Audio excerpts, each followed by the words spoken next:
আর এটা কি? তুমি কি আফ্রিকার জঙ্গলে থাকো যে নামাজ চিনো না? তুমি কি হিমালয় পর্বতের চূড়ায় বড় হয়েছিলা যে তুমি এক ওয়াক্ত নামাজ দেখো নাই?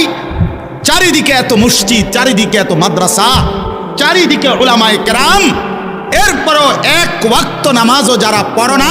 আরে জানোয়ার, তুই এত বড় জানোয়ার হইলি কেমনে? তুই এত বড় হাইওয়ান কেমনে হইলি? তুই কোন মার দুধ খাইলি? মুসলমানের বাচ্চা কেমনে এত বড় জানোয়ার? মুসলমানের বাচ্চা এত বড় গাদ্দার কেমনে হয়? মুসলমানের ঘরে জন্ম নিয়ে এত বড় গাদ্দার হয় কেমনে মিয়া? এটা কি ধরনের বাচ্চা? ওই এভাবে আল্লাহরে ভুলে গেল কেন? ওই এভাবে আখিরাত ভুলে গেল কেন? আহা ভাইয়া আমার, আখিরাত তো অনেকগুলো ঘাটি। এক নম্বরে হচ্ছে জান কবজ হওয়া, মৃত্যু, এরপরে কবর, এরপরে হাসরের মাঠ, এরপরে মিজান, এরপরে ফুলসিরাত, এরপরে জান্নাত জাহান্নাম, এবং এক একটা হাজার হাজার বছরের লম্বা ঘাটি। বন্ধু আমার, শুধুমাত্র কসম আল্লাহর, কোন ব্যক্তি যদি বেঈমান, কাফের, মুশরিক, নাফরমান, পাপী জিন্দেগি নিয়া মৃত্যু পর্যন্ত পৌঁছে, খোদার কসম শুধু মৃত্যুর যন্ত্রণা, শুধু জান কবজের যন্ত্রণা, আল্লাহর কসম এটুকুই সহ্য করার ক্ষমতা তার থাকবে না।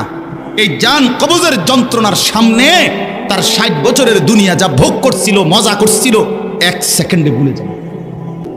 ইমান, আমি শুধু এই কথাটাই এখন শুনাইতে চাই। এই তর্জমাটা বললে আমার কথা শেষ। এটাই আমার বক্তব্য। ভাইয়া, কবরে লম্বা সময় থাইকা কি কষ্ট পাইবা? বেনামাজি সন্তান, হারাম উপার্জনকারী বাবারা, বেপর্দা মা বোন, সেটা তো লম্বা বিষয়। হাসরের মাঠ কি পরিমাণ লম্বা, মিজানের পাল্লার সময়টা কি পরিমাণ কঠিন হবে, আমল নামাটা যখন বাম হাতে দেয়া হবে তখন কি পরিমাণ চিৎকার করবে। ফুলসিরাত পার হতে 30,000 বছরের রাস্তা, এই অন্ধকারাচ্ছন্ন রাস্তা কিভাবে পার হবে সে তো পরে লম্বা বিষয়। শুধু জান কবজের সময় মৃত্যুর, যেটাকে বলে রুহু কবজ হওয়া, মৃত্যুবরণ করা, এই কষ্টটাও তো সহ্য হইব না। এই কষ্টটা তো সহ্য হবে। আল ইয়াউমা তুজজাউনা আযাবাল হুন, আল্লাহর ফেরেশতারা জান কবজের মুহূর্তে, খোদার কসম আল্লাহ বলছে, জান কবজের সময় বলবে, মনে রাখিস না ফরমান, আজকে তোরে কবরে নিয়া চূড়ান্ত তোরে আযাব, শাস্তি ভোগ করাবো। তুই বুঝবি পীড়া কারে কয়। মাস্তানি, মাতবরি, সুদের টাকা, ঘুষের টাকা, বাটপারি, চিটারি, অহংকার, দম্ভ, তুই আয়, আয় না ফরমান, তোরে এখন দেখা। আল ইয়াউমা তুজজাউন, আজকে দেখাবো আযাবাল হুন, লাঞ্ছনা কর আযাব। আও, কবরের প্রথম ঘন্টা, কবরের প্রথম ঘন্টাতেই তুমি বুঝবা আখিরাত কত কঠিন। রাসূলুল্লাহ সাল্লাল্লাহু আলাইহি ওয়াসাল্লাম বলেন, কবরে যেই নাফরমান প্রশ্নের জবাব দিতে পারবে না, 3টি প্রশ্নের, তো আল্লাহ তাআলা বলবেন, কাযাবা আবদি, ফেরেশতা আমার এই নাফরমান বান্দা মিথ্যা বলেছে। ফাআফরিশুহু মিনান নার ওয়ালবাসুহু মিনান নার, আমার নাফরমান বান্দার কবরে জাহান্নামের বিছানা বিছায় দাও, পরে জাহান্নামের পোশাক দিয়ে আবৃত করে দাও। ওয়াফতাহু লাহু বাবান ইলান নার, জাহান্নাম বরাবর তার কবর থেকে দরজা খুলে দাও, কবর খুলে দাও। ওফো, আল্লাহ নবী সাল্লাল্লাহু আলাইহি ওয়াসাল্লাম বলেন, তখন কবর তারে, ফেরেশতা যখন তাকে রাইখা যাবে, কবর তারে ডান দিকের মাটি বাম দিকে একটা চাপ দিবে, বাম দিকের মাটি ডান দিকে চাপ দিবে। আল্লাহর কসম, নবী বলছে, হাত্তা তাখতালিফা আদলাউহু, ডান পাশের হাড্ডি এবং এই পাঁজরের হাড্ডিগুলো করকর করে ভাঙ্গা বাম দিকে চলে যাবে, বাম দিকের গুলো ডান দিকে চলে যাবে। ভাইয়া আমার, তুমি তোমার উপরে রহম করো। বাপ আমার, আপনাদেরকে বলি, হারামের টাকা উপার্জন করিয়া, সুদের টাকা, কিস্তির টাকা, ঘুষের টাকা, ওজনে কম দেওয়া টাকা, হারাম ব্যবসার টাকা, বাটপারি, সিটারির টাকা দিয়া বংশ, ফ্যামিলি, স্ত্রী, সন্তানের জন্য রাইখা যাইয়েন না। ওরা আমনেরে বরবাদ করবে, আপনি নিজেও বরবাদ হইলেন, ওরারও বরবাদ করবে। শুধু শুধু শুধু শুধু আপনি মূল্য পৃথিবীতে কামাই রোজগারই থাকবে, আর পৃথিবীতে যেত রোজগার থাকবে আপনার ফুতেই কামাই করতে পারবো। আপনি হালাল ভাবে যে দূর পারেন করে দিয়েছে, বাকিটা আপনার ফুতে করবে। না পড়লে মরে যাবে, অসুবিধা কি? না খাইয়া যদি কেউ মরে যায়, কেন মৃত্যুবরণ করা তো বেজ্জতি, ঠিক না? কথা বলেন না কেন? না না, বলেন বলেন, কেউ মরে যাওয়া এটা কি শরমের কথা নাকি? ভাই বলো, ছেলে বলো। আরে ছি ছি ছি ছি, ওটা মরে গেল, কেমন শরমের কথা এটা? এমন এটার কথা হইলো কোনো? তো মরলে কি মনে করেন না খাইয়া মরেই গেছে, তো মরলে কি মরণ কি শরমের কথা? তো বাপ দাদা 14 গোষ্ঠী মরছে, তো আমি মরলে শুনি?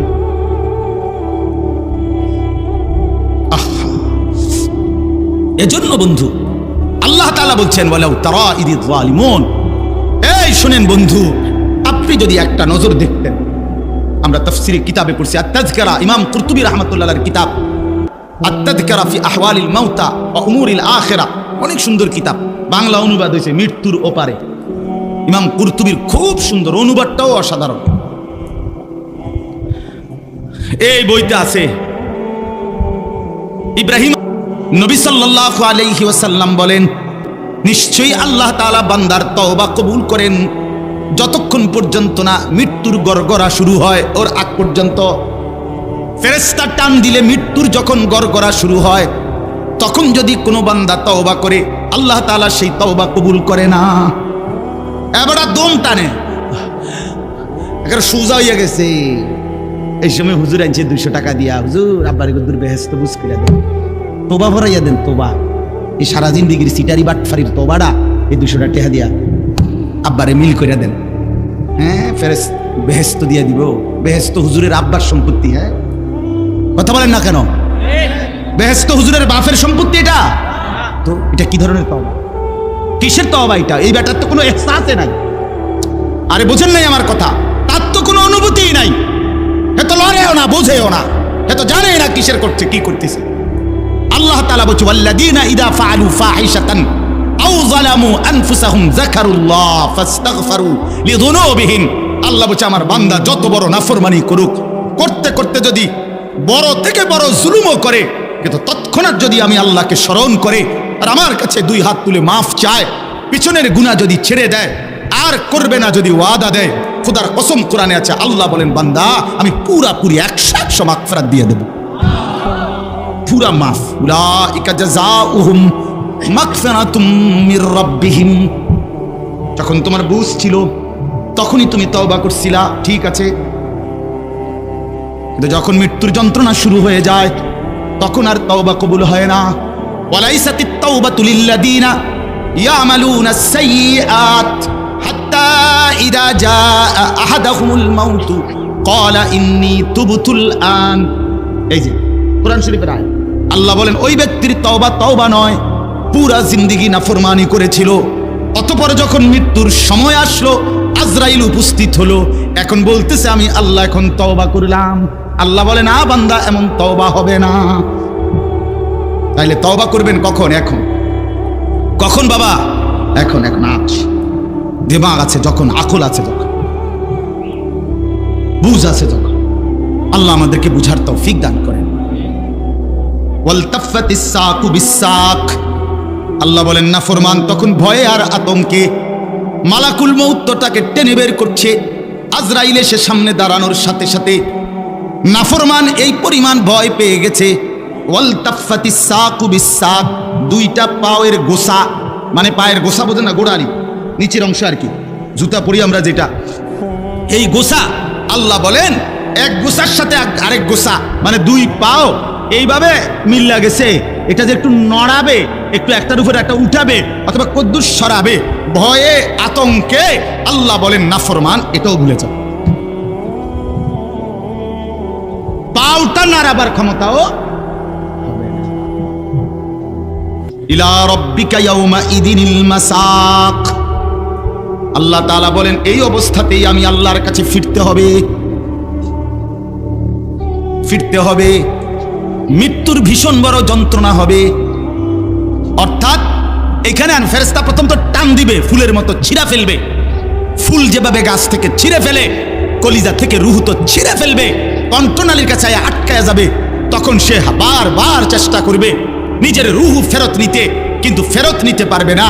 আল্লাহ তাআলা বলেন মৃত্যুর মারাত্মক সাকরাতুল মাউত তখন শুরু হবে, ভীষণ যন্ত্রণায় শরীর পাওটাও নাড়াইতে পারবে না। এই অবস্থাতেই, এই জোরাজুরি টানাটানি অবস্থার মধ্যেই তাকে আল্লাহর কাছে ফিরতে হবে। এবার আল্লাহ শেষ কথা বলে, এবার শুনো বান্দা, এই নাফরমানের মৃত্যু যন্ত্রণা এতটা ভয়ানক কেন হলো এই লোকটার?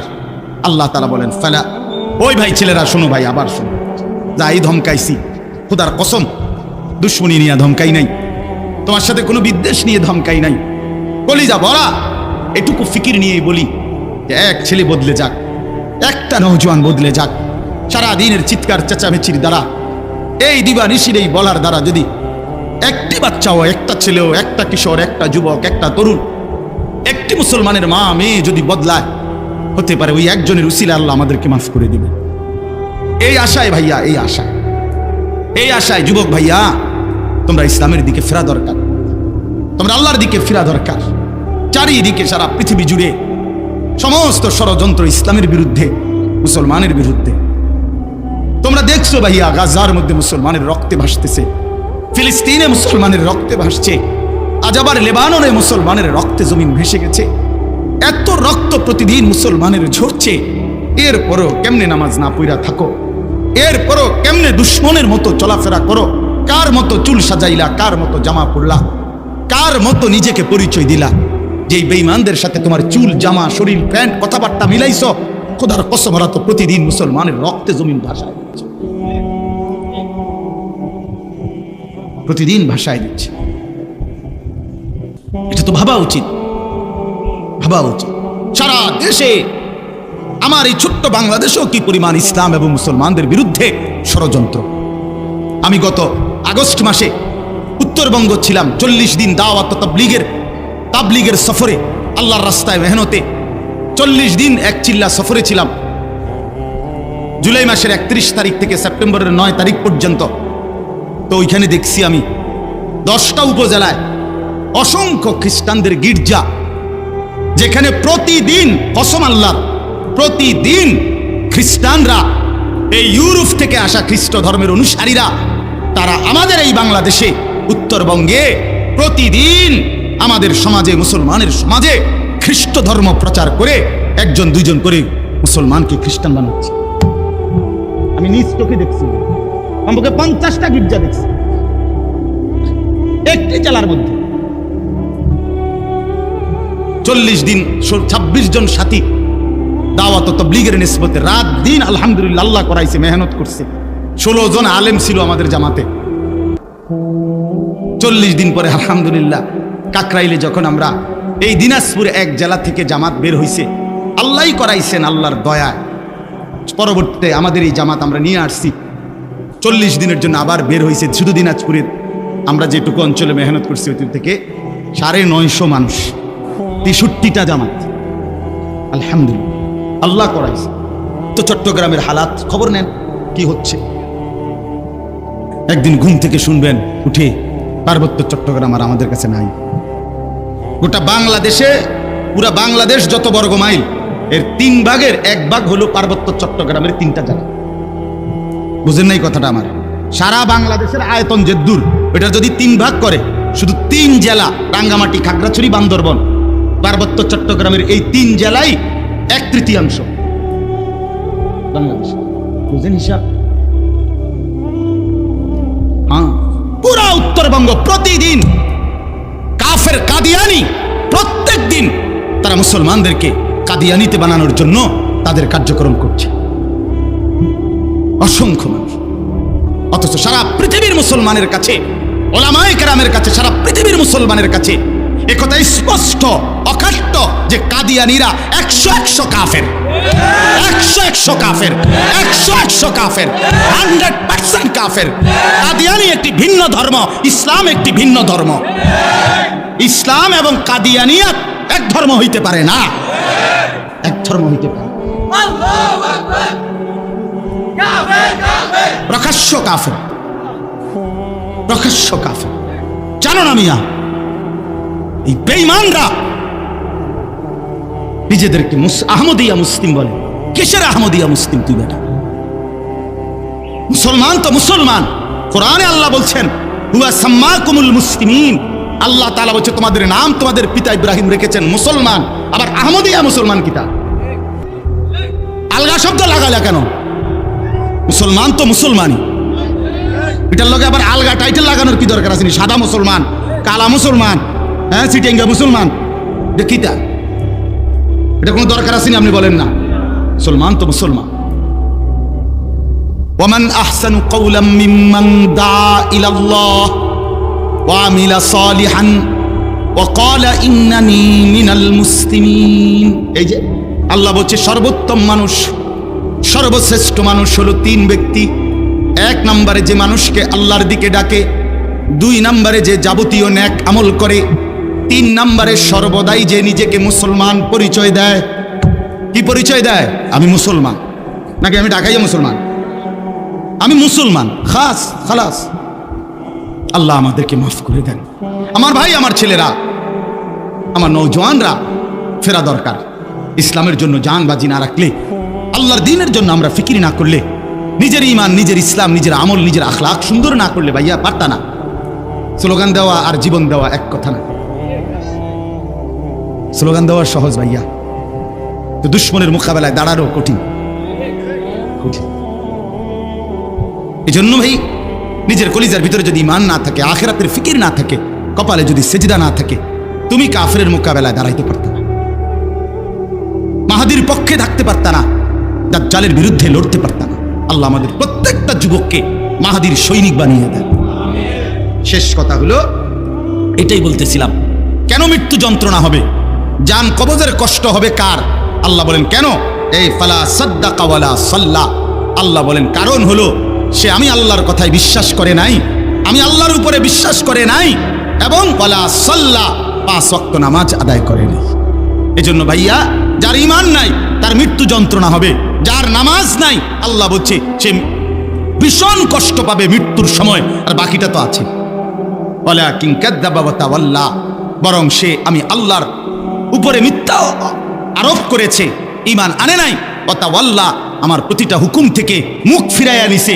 আল্লাহ বলেন সুম্মা যাহাবা ইলা আহলিহি ইয়াতামাত্তা, আমার নাফরমানি করছে, আমার বিরুদ্ধাচরণ করছে, আমার হুকুমের উল্টা করছে, অথচ এর পরেও স্ত্রী সন্তান পরিবারের মাঝে গর্ব কইরা, অহংকার কইরা, আনন্দ ফুর্তিতে জিন্দিগি কাটাইছে।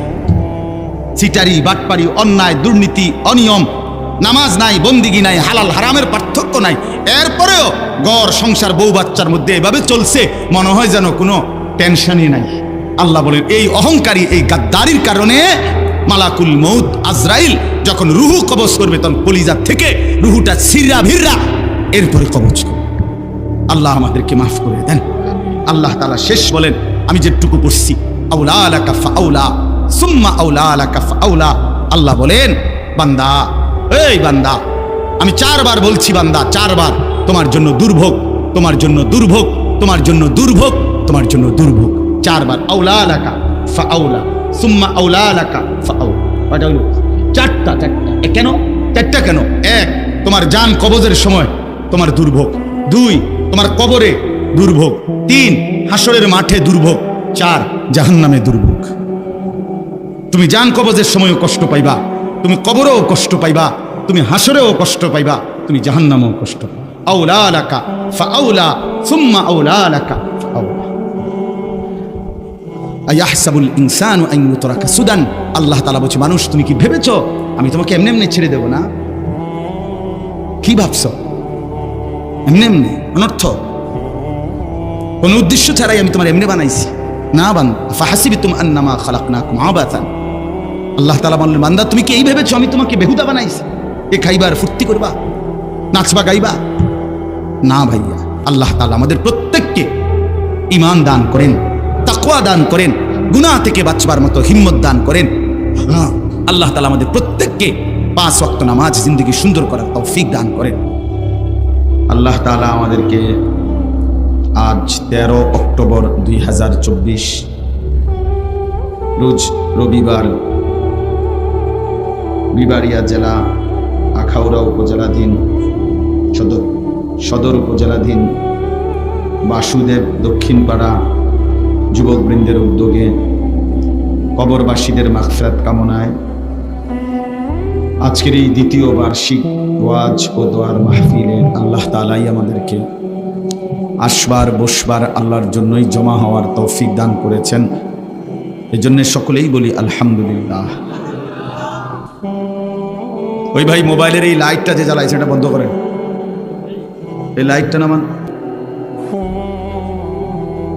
কতটা পিচ্ছি বাচ্চাকে দেখছেন, অপদার্থ অভিভাবক। যেই বাচ্চাকে কোনো অভিভাবক যেই হোক, সে তার বাবা হোক, মা হোক, বড় ভাই হোক, চাচা হোক, দুলাভাই হোক, কোনো বাচ্চার হাতে এরকম বড় মোবাইল দিয়ে দেয়, তার চাইতে বড় জালেম আর কেউ নেই। ওই সবচেয়ে বড় জাল, ওই সন্তানের হত্যাকারী। ওই বাচ্চাকে নষ্ট করে দিয়েছে কে? এই অভিভাবক। আহ্লাদ করে যে তার বাচ্চার হাতে টেলিভিশনের রিমোট, বড় মোবাইল এটা তুলে দিছে। রাসূলুল্লাহ সাল্লাল্লাহু আলাইহি ওয়াসাল্লাম ইরশাদ করেছেন, কুল্লু মাউলুদিন ইউলাদু আলাল ফিতরা, প্রত্যেকটি মানব সন্তান আল্লাহকে মানার স্বভাবজাত সৃষ্টিগত যোগ্যতা নিয়েই পৃথিবীতে ভূমিষ্ঠ হয়। অর্থাৎ মানুষ মাত্রই আল্লাহকে মানার, আল্লাহর হুকুম মানার পূর্ণ যোগ্যতা দিয়েই আল্লাহ তাকে দুনিয়ায় পাঠায়। ফাআকিম ওয়াজহাকা লিদ-দীনি হানিফা ফিতরাতাল্লাহিল্লাতী ফাতারান নাস আলাইহা, এটা কোরআনের আয়াত। আল্লাহ তাআলা বলেন, তুমি পুরাপুরি নিজেকে দ্বীনের দিকে ফিরিয়ে রাখো। আল্লাহ তাআলা প্রত্যেকটি মানুষকে ফিতরাত অর্থাৎ দ্বীন মানার স্বভাবজাত যোগ্যতা দিয়েই আল্লাহ তাআলা তৈরি করেছেন, সৃষ্টি করেছেন। আমরা রুকু করতে পারবো বলেই, সেজদা করতে পারবো বলেই শরীরটাকে এভাবে সাজিয়েছে। গরু একদম সোজা হইতে পারে না, গাছ আবার উপর হইতে পারে না। আল্লাহ তাআলার এক এক সৃষ্টি এক এক অবস্থায় থাকে। তা আমরা দাঁড়াইতেও পারি, উপর হইতে পারি, বসতে পারি, শুইতে পারি। মূল উদ্দেশ্য হলো ইবাদতের জন্য, অর্থাৎ নামাজ পড়তে দাঁড়াইতেও হয়, রুকুর জন্য উপর হইতে হয়, আর তাহিয়াতুর জন্য বসতে হয়, সেজদার জন্য শুইতে হয়, কপাল নামাইতে হয় জমিনের সাথে। তো যেটা করতে হয় ওইটার যোগ্যতাও আল্লাহ তাআলা শরীরের মধ্যে দিয়েছে। এমন একটা বিধানও নেই ইসলামী শরীয়তের, যার টাকা নাই তাকে যাকাত দিতে বলে না, যার টাকা নাই তাকে হজ করতে বলে না। তাইলে অযৌক্তিক, অবাস্তব একটা বিষয়, এমন একটা বিষয় ইসলাম চাপায় দেয়, যেটা পারবে বান্দা, আল্লাহ তাআলা সেই যোগ্যতা দিয়েছেন তার মধ্যে। ওই রকমই সমস্ত বিধান কোরআন এবং সুন্নাহর কোনো হুকুম আহকাম বান্দার জন্য অসম্ভব, অযৌক্তিক এমন নাই। এটা যদি কেউ মনে করে বলে, সে বেঈমান, সে কাফের। সে যদি বলে যে এই জামানায় হুজুর সুদের লেনদেন ছাড়া বাঁচা সম্ভব না, তো মনে রাখতে হবে আপনি কাফের, আপনি বেঈমান, বেঈমান। এখনকার জামানার পোলাফাইন এরম হয়েছে, এখনকার জামানার হেই হয়েছে, মানে গুনাহের সমস্ত কিছুকে পরাজিত সৈনিকের মতো, অক্ষম, অপদার্থ, দুর্বল মানুষের মতো, কমজোরের মতো মাইনা নিস, কিছু করার নেই। ছেলেটা নামাজ পড়ে না, না হুজুর আমার কিছু করার নেই। মেয়েটা পর্দা করে না, না আমার কিছু করার নেই। স্ত্রী পর্দা করে না, নামাজ পড়ে না, না হুজুর আমার কিছু করার নেই, ওনার কিছু করার না, উনি প্লাস্টিক। মেয়ে একটা ফালতু লোক, ওনার কিছু করার নেই। তাহলে এই যে অযৌক্তিক কথা, এটা সম্পূর্ণ অযৌক্তিক। আল্লাহ তাআলা মানুষকে সৃষ্টি করেছেন আল্লাহকে মানার যোগ্যতা, সৃষ্টি করেছেন যিনি, তিনিই বলছেন আমি ইবাদতের জন্য বানিয়েছি, আমার হুকুম মানার জন্য বানিয়েছি। তা আবার হুকুম মানার যোগ্যতাই নাই শরীরের মধ্যে, তো হুকুম মানার জন্য বানাইছি, তাহলে এটা কি হইতে পারে? এটা তাকলিফ মা লা ইউতাকু, যেটার সামর্থ্য নাই সেটা তার উপরে চাপানো হলো। এমনটা আল্লাহ তাআলা করে না। আল্লাহ তাআলা জুলুম করতে পারে না। ইন্নাল্লাহা লা ইয়াযলিমু মিসকালা যাররা, নিশ্চয়ই আল্লাহ তাআলা এক যাররা জুলুম করে, এক বিন্দু, এক যাররা, সামান্য পরিমাণও দিন পালনের নামে, ইসলামের নামে কোনো জুলুম নেই। ইসলামের সবকিছুই আদল, ইনসাফ। ইন্নাল্লাহা ইয়া'মুরু বিল আদল, আল্লাহ তাআলা বলছেন, আল্লাহ তাআলা আদেশ করছেন তোমাদের জন্য প্রথম যেটা, সেটা হলো আদল, ইনসাফ, ন্যায়পরায়ণতা, সমতা। ইসলামে কোনো বাড়াবাড়ি, অতিরঞ্জিত, জুলুম, অসম্ভব, অযৌক্তিক, অপ্রাসঙ্গিক, অবাস্তব কিচ্ছু নেই। কিচ্ছু নাই। কোরআনুল কারীমের মধ্যে আছে ইউরিদুল্লাহু বিকুমুল ইউসরা ওয়ালা ইউরিদু বিকুমুল উসরা। আল্লাহ তাআলা বলেন, আল্লাহ চান তোমাদের জন্য সহজ করতে, আল্লাহ তাআলা মোটেই চান না তোমাদের উপরে কঠিন করতে। কোরআন শরীফের আয়াত। রাসূলুল্লাহ